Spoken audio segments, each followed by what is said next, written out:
E aniversario tamén do Lar Galego de Sevilla, coincidindo ca celebración dos seus 69 anos de vida, entregaronlle o presidente da Xunta a máxima distinción desta entidade, Ana Carpintero.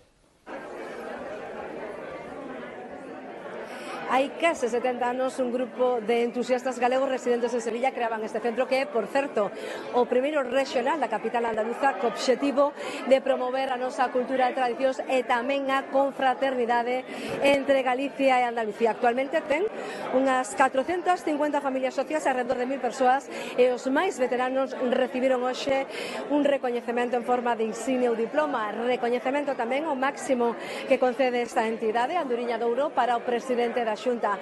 Alfonso Rueda agradeceu o traballo dos emigrantes na construción da Galicia moderna e tamén o papel e o labor que fan estes centros na proxección da imaxe da Galicia actual e dunha galeguidade aberta e integradora. O presidente comprometeu o apoio do seu goberno nos orzamentos do ano que ven para apoiar o funcionamento destes centros galegos polo mundo e tamén para facilitar o retorno a Galicia dos galegos do exterior.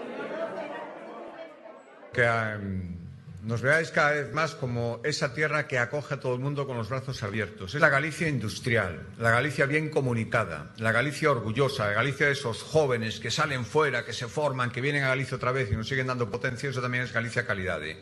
Y parte de esa Galicia Calidade se hace con la Galicia Calidade que está repartida por todo el mundo, también aquí en Sevilla, también en Andalucía.